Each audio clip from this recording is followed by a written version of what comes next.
Bienvenue sur la chaîne GNR Africa TV.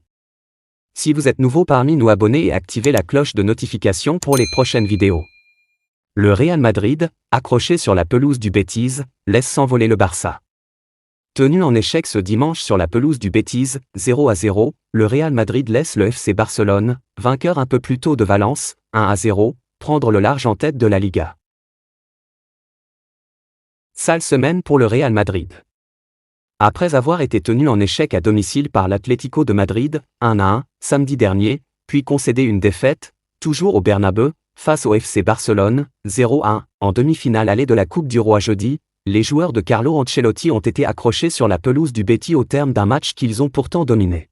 Incapables de se montrer efficaces, 15 tirs, 5 cadrés, les Madrilènes ont conclu un troisième match sans gagner et un deuxième de rang sans marquer de but. Pourtant, ce ne sont pas les occasions qui ont manqué. Dès la 12e minute, Karim Benzema pensait avoir ouvert le score sur coup franc. Mais après avoir consulté le VAR et constaté que son tir avait été dévié du bras par Antonio Rudiger, l'arbitre a annulé son but. Si les Madrilènes ont eu peu d'occasions franches en première période, ils ont littéralement pilonné le but du Betis après la pause sans jamais trouver la faille. Le centre de Vinicius pour Benzema a été sorti par Bravo, 49e, tout comme la frappe lointaine de Valverde, 54e. Servi par le même Valverde, Rodrigo n'a pas trouvé le cadre, 61e, tout comme Ceballos bien servi par Carvajal, 75e. Bravo, infranchissable, a ensuite mis en échec Vinicius, 77e, et Nacho, 78e.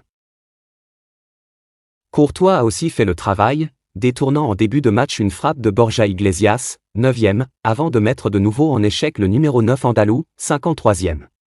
Ce match nul, frustrant pour le Real, ne fait les affaires d'aucune des deux équipes.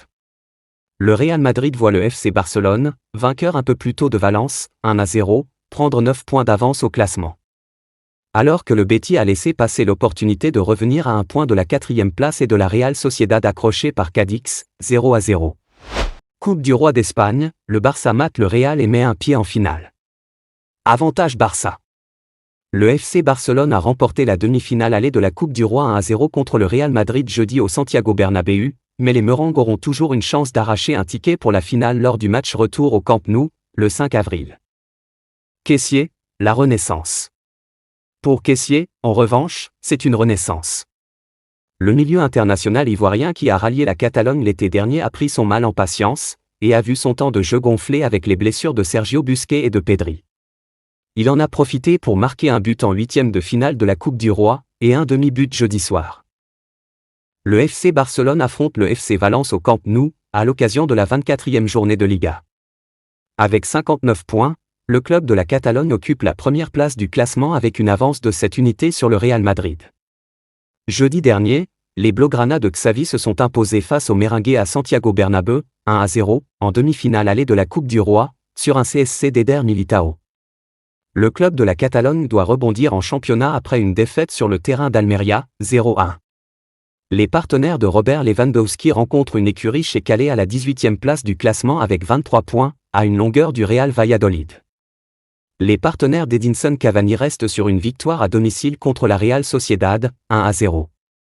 Le FC Barcelone reste privé des services de l'attaquant polonais Robert Lewandowski, du milieu offensif français Ousmane Dembélé et du milieu espagnol Pedri, tous les trois blessés aux ischio-jambiers. Autre absence, celle de Gavi. Le milieu espagnol est suspendu. Dans les rangs du FC Valence, Gabriel Paulista, Marcos de Souza, José Gaya, Edinson Cavani, Nico González et Jaume Domenech sont tous indisponibles.